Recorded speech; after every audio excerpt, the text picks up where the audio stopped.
नमस्कार। Desert storm से मैं विमल शर्मा। डेजर्ट स्टॉर्म लेकर आ रहा है एक नई पेशकश, कहीं अनकहीं। ये कार्यक्रम जैसलमेर की महिलाओं के लिए प्रसारित किया जा रहा है। इस कार्यक्रम में महिलाओं द्वारा कहीं अनकहीं के माध्यम से अपनी बात महिलाओं के सशक्तिकरण के लिए अपनी बात रखेंगी, अपने जीवन की अनछुए पहलुओं को चर्चा करेगी। इनसे चर्चा करेगी हमारी एंकर योगिता सोनी, और हर रविवार को ये दोपहर 2:30 बजे के लगभग प्रसारित किया जाएगा। इसे देखना ना भूलें, ज़रूर देखें।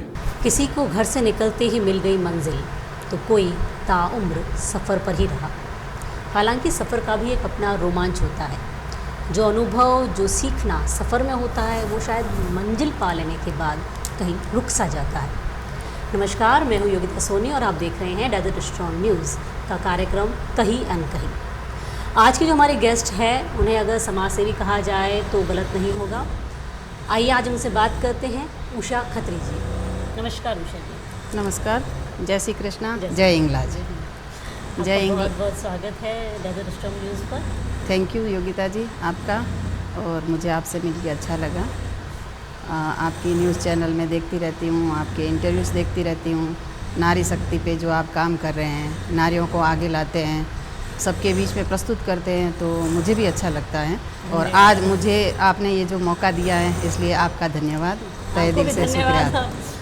एक गृहिणी से समाज सेविका, या हम आगे जब बात करेंगे तो कहीं ना कहीं एक राजनीतिज्ञ भी, तो सफ़र तो काफ़ी लंबा हो जाता है। तो हम टुकड़ों से शुरू करते हैं। एक गृहिणी से समाज सेवी कैसे बनी आप? गृहिणी तो सभी गृहिणियाँ हैं, आपको पता है जी। नारी के हिस्से में ये दायित्व सबसे पहले आता है। जी।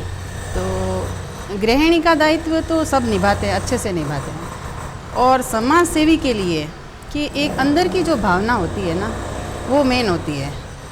जब तक आपके अंदर की भावना नहीं होगी, तब तक आप समाज सेवी नहीं बन सकते। तो मेरा शुरुआत से ये रहा, जैसे घर के काम से और घर के दायित्वों के साथ में बाहर के कार्यों को कैसे मैनेज करना, वो धीरे धीरे आ ही जाता है। और सबसे बड़ा कि आपके परिवार का सपोर्ट, आपके अंदर जो प्रतिभा है, आपको कुछ करना है, तो इसमें मुख्य यही आता है कि जब तक आपके परिवार का सपोर्ट नहीं होगा, समाज सेवा के लिए आपको घर छोड़ के बाहर निकलना पड़ता है। और लोकल तो होता ही है, जैसे काफ़ी संस्था और संगठनों से जब आप जुड़ते हो तो आपको कई बार शहर से बाहर भी जाना पड़ता है। तो सबसे मेन मैं यहाँ जहाँ तक मानती हूँ कि परिवार का सपोर्ट आपको नहीं मिलता है, विश्वास नहीं होता है, तब तक आप नहीं कर सकते। और मेरे लिए ये प्लस पॉइंट रहा। शायद सब कोई खुशकिस्मत नहीं होता है, लेकिन मैं हूँ और मैं खुश हूँ मेरी लाइफ से। समाज सेवा के दौरान मतलब फिर आपके साथ एक रहता होगा कि भाई घर में समय दिया जाए या समाज को समय दिया जाए, तो कहीं ना कहीं घर में शिकायतें नहीं रहती है कि अब आप पूरी तरह से समाज को समय दे रहे हो तो घर में आप वक्त भी नहीं बिता रहे हो, या घर वालों को उतना वक्त नहीं दे रहे हो? हाँ, ऐसा कई बार होता है, ऐसा नहीं कि नहीं होता है, होता है। मेरे साथ भी हुआ है और अभी तक भी होता है। लेकिन फिर भी जो जितना होना चाहिए उतना नहीं होता है। मेरे पति बोले तो, या मेरे बच्चे इसमें मैनेज कर लेते हैं। और ये जो आपका सवाल है, उसका मैं ये भी बोलूँ कि कई बार तो वो खुद मुझे अप्रिशिएट करते हैं कि नहीं, आपके अंदर जो प्रतिभा है तो आप घर में रह के घुटोगे नहीं, आप बाहर जाओ। और यही कारण है कि छोटा मोटा तनाव होने के बाद भी मैं लगातार समाज से जुड़ी हुई हूँ, और धन्यवाद है मेरे परिवार को। आपकी एजुकेशन कहाँ तक हुआ? नहीं, एजुकेशन का बोलूँ तो मैं 10th पास हूँ। अच्छा। इसका भी कारण है कि मेरा मायका गुजरात है, और वहाँ छोटे से गांव में हम रहते थे। तो गांव से आना जाना बाहर, 10th तक स्कूल थी, वो तो कैसे भी करके क्लियर कर दिया। उसके बाद में बाहर आना जाना होता था, अप डाउन। और आपको पता है कि उस समय, ये 89 की बात है, तो उस समय आज से बहुत अलग था माहौल, उस समय था अलग। तो उसमें मेरा मन तो बहुत था आगे पढ़ने का, मेरे पापा जी का भी था, लेकिन कुछ माहौल ऐसा बना कि मैं आगे पढ़ नहीं पाई। और पढ़ाई में मैं हमेशा मेरिट होल्डर रही हूँ, 10th में भी मैं मेरिट होल्डर थी। तो बहुत मन मार के उस पढ़ाई को मैंने वहाँ मेरा रोक ऐसे दिया। पूछने का पर्पज़ ये था कि जैसे आपने कहा ना प्रतिभा, तो मुझे लगा कि क्या होता आप कॉलेज लेवल तक गए हो, वहाँ पे भी आपने कुछ ऐसे कार्यक्रम किए हो, तो उस वजह से मैंने आपसे आपकी एजुकेशन का पूछा।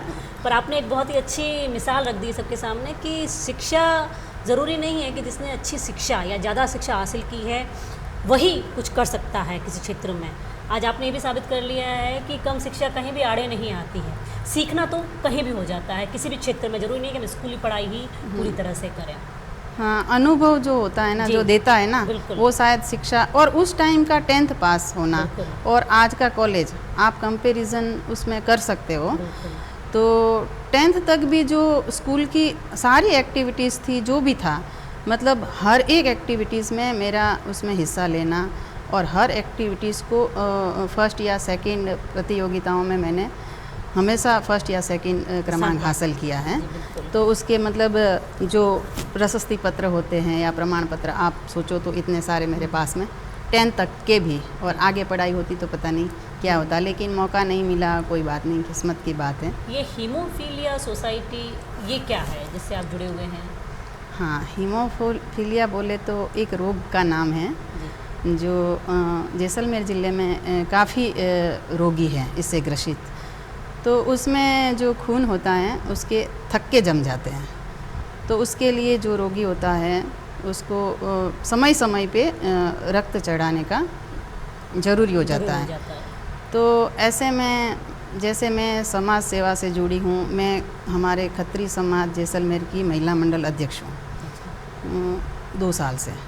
तो उसी में जो कोरोना काल पिछली बार हुआ, जैसलमेर जवाहर चिकित्सालय में खून की काफ़ी कमी आ गई थी, तो हमारे जो डॉक्टर दामोदर भाई खत्री उसमें इसी में लगे हुए थे, तो उनका कॉल आया था मेरे पास में कि भाई ये सिचुएशन है हॉस्पिटल की, और अगर तुम्हारा महिला मंडल इसके लिए कुछ कर सकता है, जैसे रक्तदान के लिए आप एक टीम बना के रक्तदान दो। और कोरोना काल था, तो आपको भी पता है कि उस समय एक दूसरे से मिलने में और हॉस्पिटल जाने से लोग कतराते हैं।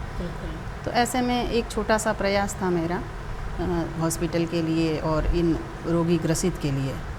तो उस टाइम कुछ टीम बनाई, और जैसे उनके नेतृत्व में, डॉक्टर दामोदर जी के नेतृत्व में, एक साथ नहीं तो 5-5 जनों का 5-6 दिन लगातार चला, उसमें 5-5 जनों का रोज़ रक्तदान हमने वहाँ करवाया। तो उस समय ये जो हीमोफीलिया सोसाइटी से मैं जुड़ गई। जो अध्यक्ष साहब हैं इसके रानीदान जी जोशी, उनसे हमारा कांटेक्ट हो गया, और उसके बाद में 1-2 शिविर और हमने आयोजन किए रक्तदान के जब भी मौका मिला, और काफ़ी 35-36 जनों ने, कभी 30 जनों ने, ऐसे 2-3 बार में अलग अलग टीम बना के रक्तदान वहाँ करवाया गया। और उसके बाद मैं लगातार हीमोफीलिया सोसाइटी से जुड़ गई हूँ। तो कभी भी उनका कोई प्रोग्राम होता है तो अध्यक्ष साहब हमें याद करते हैं, सदस्य की तरह। हाँ, तो हमें याद कर लेते हैं। और मैं मानती हूँ कि मैं प्राउडली फील करती हूँ कि हम ऐसी किसी संस्था से जुड़ते हैं, किसी के काम आते हैं। जी, समाज सेवी हीमोफीलिया सोसाइटी। अब आगे आप राजनीति में, राजनीति का विचार कहाँ से आया, या वो भावना, जैसे आपके अंदर समाज सेविका की भावना थी, तो क्या कहीं ना कहीं भावना थी कि नहीं कभी भविष्य में राजनीति में भी जाना है? फर्स्ट तो योगिता जी, मैं आपको ये बताऊं कि मैं दूसरों से ज़्यादा मेरे समाज के प्रति ज़्यादा समर्पित हूँ। मेरा समाज माने तो खत्री समाज। मेरी हमेशा भावना ये रही कि समाज के लिए अपना दायित्व क्या होना चाहिए। जिस समाज से हमें अपना परिचय मिला है, जिस जाति से, जिस समाज से और जिस धर्म से, अपने सनातन धर्म, हिंदू धर्म के लिए, तो ये भावना पहले से थी। तो जो भी छोटे मोटे अध्यक्ष बनने से पहले भी कुछ समाज के लिए मैंने ऐसे कार्य किए, जैसे मुझे सिलाई कार्य में एक्सपर्ट थी मैंने सिलाई कार्य काफ़ी साल तक घर पे भी किया है। तो वो थोड़ा सा उस टाइम, आज से 8-9 साल पहले की बात है, जब मेरे मन में पहले ये विचार आया कि जो मेरे पास में ये हुनर है, प्रतिभा है सिलाई की, क्यों ना मैं समाज के लिए ये काम करूं। तो फ्री में वो मैंने शिविर चलाए, समथिंग 2-3 साल तक चलाए हमारे समाज भवन के अंदर। उससे मैं काफ़ी समाज की लड़कियों, महिलाओं से मिली, जुड़ी और जान पहचान भी बनी।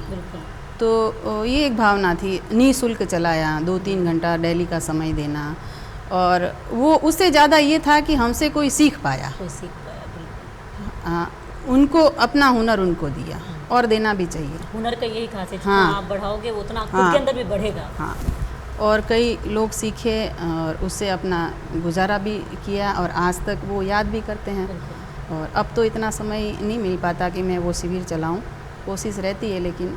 और उसके बाद में जब आप राजनीति की बात करते हो, तो राजनीति से तो अभी मैं सडनली जुड़ी हूँ कुछ समय पहले, जी। और वो भी भावना ये थी कि जब अपन समाज सेवा के लिए फील्ड में आए हैं या किसी के लिए भी कुछ करना चाहते हैं, तो जो मुझे अनुभव मिला या जो मैंने रियलाइज़ किया, तो मैंने ये देखा है कि जहाँ तक आप अपनी एक पहचान मुकाम नहीं बनाओ किसी भी फील्ड में, तब तक आप की कोई सुनवाई नहीं होगी। लोग जैसे नहीं सुनेंगे हाँ, आपको। आपको कोई बड़ा काम करवाना है समाज के लिए या किसी के भी लिए, जी।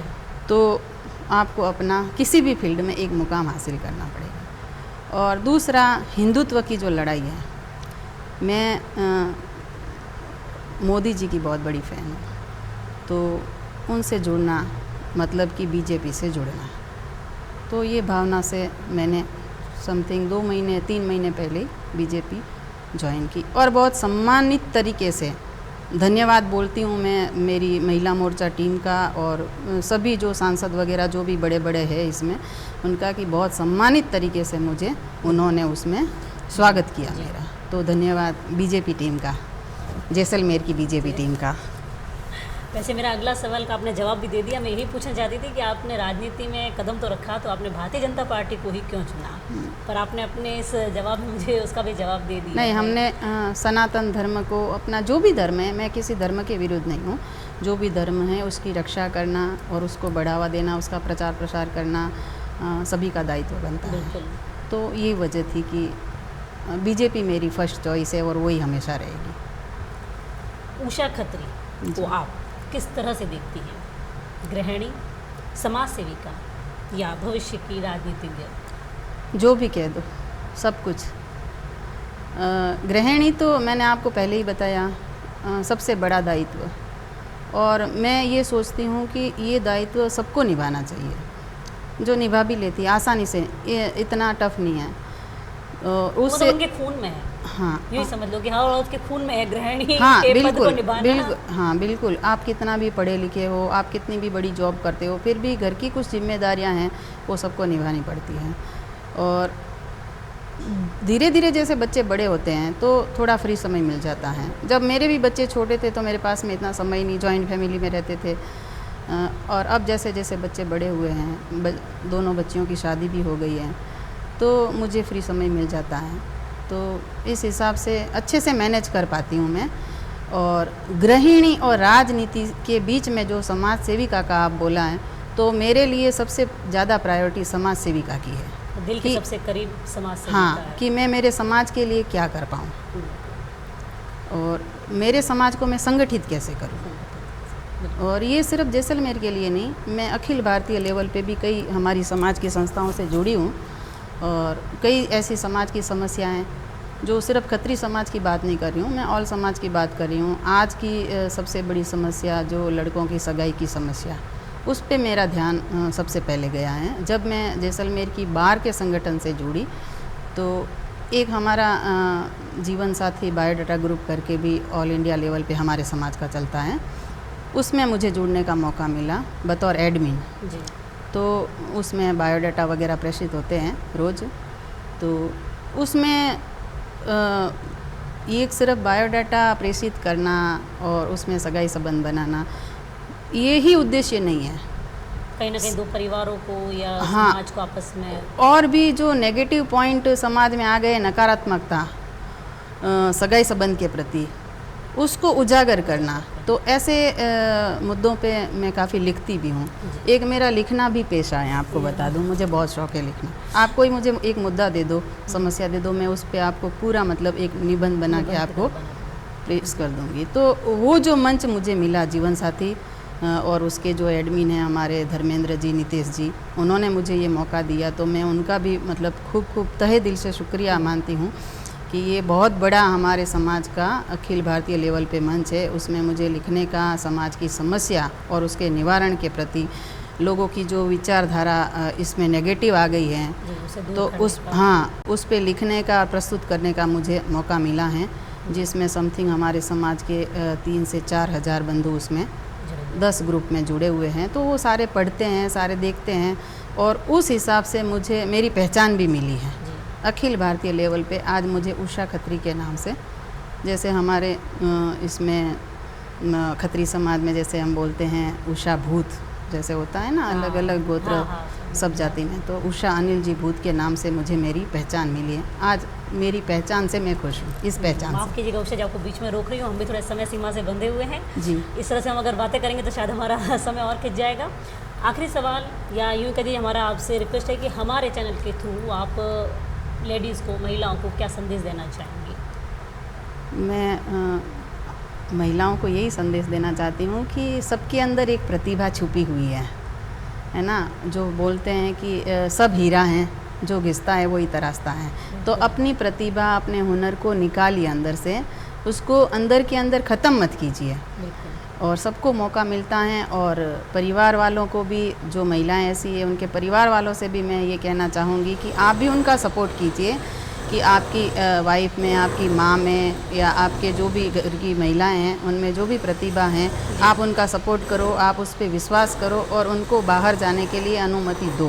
उन पर विश्वास रखो तो उनकी प्रतिभा इस समाज को बहुत काम आएगी। बहुत बहुत धन्यवाद आपका उषा जी। Thank you.